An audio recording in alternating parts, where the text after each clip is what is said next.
দর্শক, 1971 সালে এই ভূখণ্ডে একটি মুক্তিবাহিনী গঠিত হয়েছিল, যার উদ্দেশ্য ছিল স্বাধীনতা, উদ্দেশ্য ছিল মুক্তি, উদ্দেশ্য ছিল একটি জাতির জন্ম দেওয়া। কিন্তু আজ 2025 সালে দাঁড়িয়ে যদি কেউ বলে সে একই কৌশলে, সে একই ফর্মুলায় এবার বাংলাদেশের ভেতরেই একটি সশস্ত্র শক্তি গড়ে তোলা হচ্ছে, তবে সেটি স্বাধীনতার জন্য না, বরং এই স্বাধীন দেশটিকে ধ্বংস করার জন্য। দর্শক, এই চাঞ্চল্যকর দাবি উড়িয়ে দেওয়ার আগে জেনে নিন কে বলছে, কেন বলছে এবং এর পেছনে কতটুকু বাস্তবতা রয়েছে। পাকিস্তানের শীর্ষ সংবাদ মাধ্যমের একটি বিস্ফোরক প্রতিবেদন, ভারতীয় গোয়েন্দা সংস্থার অভিযুক্ত নীল নকশা এবং বাংলাদেশের অভ্যন্তরে চলমান উত্তাল পরিস্থিতি, সবকিছু মিলিয়ে আজ যে চিত্রটি সামনে আসছে তা শুনলে আপনার বুকে কাঁপন ধরবে। শেষ পর্যন্ত সঙ্গে থাকুন, কারণ এই প্রতিবেদনের প্রতিটি অধ্যায়ে এমন তথ্য রয়েছে যা আপনার দেশপ্রেমী চেতনাকে নাড়িয়ে দিবে। দর্শক, কাহিনীর সূচনাটা হলো ইসলামাবাদে। পাকিস্তানের অন্যতম প্রভাবশালী এবং আন্তর্জাতিকভাবে পরিচিত সংবাদ মাধ্যম টাইমস অফ ইসলামাবাদ সম্প্রতি এমন একটি অনুসন্ধানী প্রতিবেদন প্রকাশ করেছে যা পরে পুরো দক্ষিণ এশিয়ার কূটনৈতিক মহলে ভূমিকম্প সৃষ্টি করেছে। পাকিস্তানি গোয়েন্দা সূত্রের বরাত দিয়ে পত্রিকাটি দাবি করেছে, ভারতের সবচেয়ে শক্তিশালী এবং কুখ্যাত গোয়েন্দা সংস্থা রিসার্চ অ্যান্ড অ্যানালাইসিস উইং, যাকে সংক্ষেপে র বলা হয়, বাংলাদেশের ভেতরে 1971 সালের মুক্তিবাহিনীর আদলে একটি সশস্ত্র গোষ্ঠী গড়ে তোলার কাজ শুরু করেছে।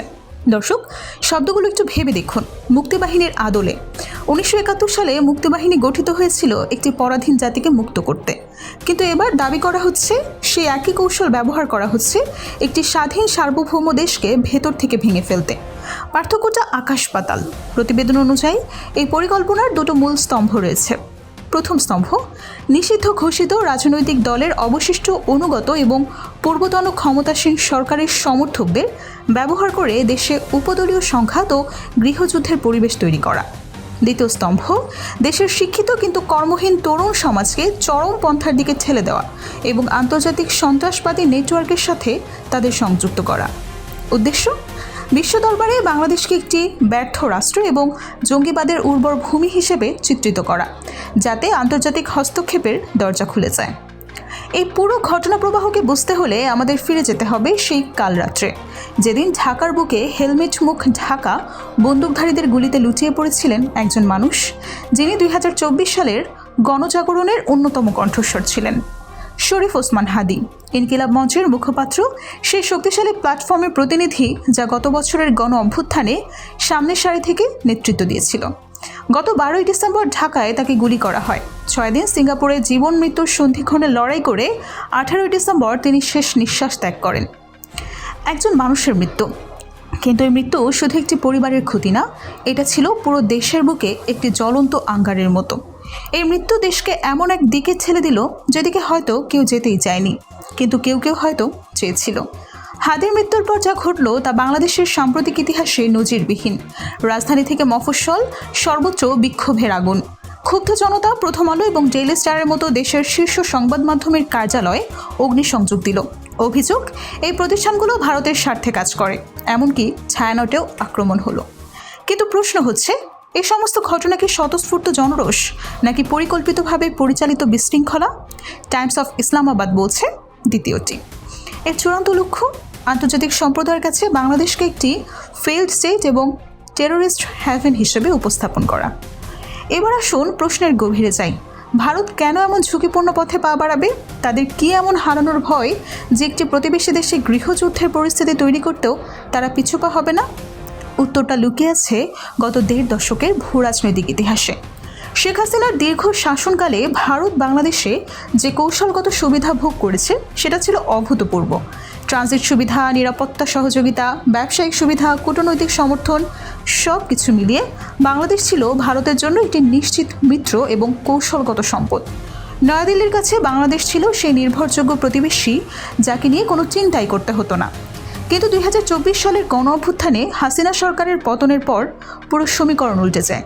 নতুন সরকারের অধীনে বাংলাদেশ একটি ভারসাম্যপূর্ণ পররাষ্ট্র নীতির দিকেই ঝুঁকছে, যেখানে চীন এবং পাকিস্তানের সাথে সম্পর্ক উন্নয়নের স্পষ্ট ইঙ্গিত রয়েছে।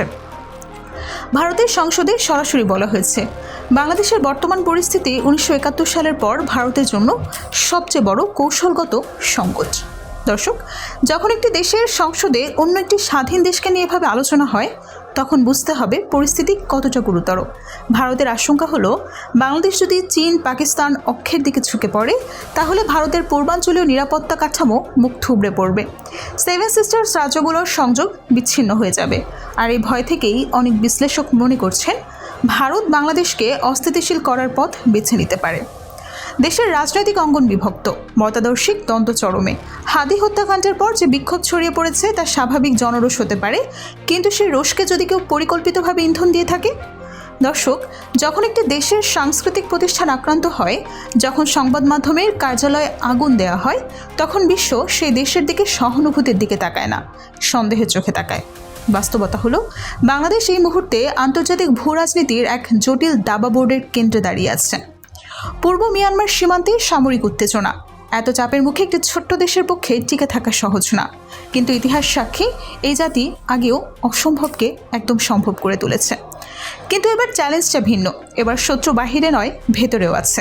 এবার আক্রমণ সশস্ত্র নয়, মনস্তাত্ত্বিক, কূটনৈতিক এবং গোয়েন্দা বৃত্তিমূলক। তাই এবারের লড়াইটা শুধু সেনাবাহিনীর না, এবারের লড়াইটা প্রতিটি সচেতন মানুষের। দর্শক, টাইমস অফ ইসলামাবাদের এই চাঞ্চল্যকর দাবি, ভারতীয় গোয়েন্দা সংস্থার অভিযুক্ত নীল নকশা, হাদি হত্যাকাণ্ডের পর দেশজুড়ে ছড়িয়ে পড়া বিশৃঙ্খলা এবং বাংলাদেশের সার্বভৌমত্বের উপর আসন্ন হুমকি, এসব নিয়ে আপনার অকপট মন্তব্য কী? আপনি কি মনে করেন পাকিস্তানি গোয়েন্দাদের এই দাবি সত্য, নাকি এটি তাদের নিজেদের ভূ রাজনৈতিক স্বার্থে ছড়ানো প্রচারণা? এক্ষুনি কমেন্ট বক্সে আপনার বিশ্লেষণ জানান। বাংলাদেশকে সত্যি একটি পরিকল্পিত ষড়যন্ত্রের শিকার, আর এর পরিস্থিতি থেকে উত্তরণের পথটাই বা আমাদের কী হতে পারে? দর্শক, এই ভিডিওটি যদি আপনার চোখ খুলে দিয়ে থাকে, যদি মনে হয় এই তথ্য দেশের প্রতিটি মানুষের জানা প্রয়োজন, তাহলে এক্ষুনি লাইক, কমেন্ট এবং শেয়ার করতে ভুলবেন না। একটি শেয়ারও হতে পারে দেশ রক্ষার এক মূল্যবান অস্ত্র।